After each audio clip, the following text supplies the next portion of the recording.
আজকে আপনাদের সাথে একটা স্পেশাল পারফিউম শেয়ার করব। এটা হচ্ছে ক্লাব দিনের ইন্টেন্সম্যান লিমিটেড এডিশন। এটা মূলত ক্রিডাভেন্টাস পারফিউমের সবচেয়ে ফাইনেস্ট ডিউপ বলা যায়।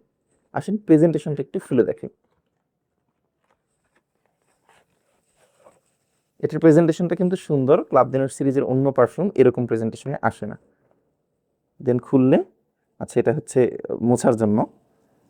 দেন পারফিউমটা একটু দেখাই।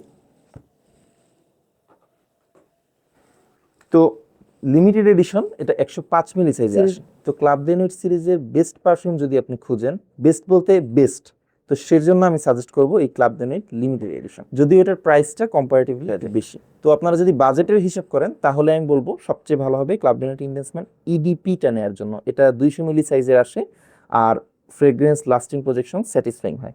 এটাও এখানে যে এটার মতন একটা ইয়া থাকে, এই গোল জিনিসটা থাকে, জাস্ট আমার হাত থেকে একটু ভেঙে গেছে আর কি, সেজন্য এটা নাই। তো এই ক্লাব দিনেট ইন্টেন্সম্যানের কিন্তু আরো কয়েকটা ভার্সন আছে। একটা হচ্ছে ইডিটি, এটা আসে 105 ml, আর একটা হচ্ছে পিও পারফিউম, এটা আসে 150 ml। তো ইডিটিটা একটু ফ্রেশ বেশি মনে হয়েছে আমার কাছে, যদিও এটা লাস্টিংটা একটু কম, কিন্তু প্রাইস কম তো সেজন্য এটা ওর্থ ইট বলা যায়। আর পিও পারফিউমটার ভেতরে স্পাইসি ভাবটা একটু বেশি পাওয়া যায়, আর এটা লাস্টিং কিন্তু ভালো কারণ এটা পিও পারফিউম। তো ক্লাব দিনেট ইন্টেন্সম্যানের সবগুলোর মধ্যে যদি আমাকে ভোট দিতে বলেন, পার্সোনালি আমি ভোট দিব ক্লাব দিনেট ইন্টেন্সম্যান ইডিপি 200 মিলি সাইজের যেটা আসে সেটাতে। আর যদি আপনার বাজেট ভালো থাকে তাহলে লিমিটেড এডিশন ট্রাই করবেন। Thank you so much.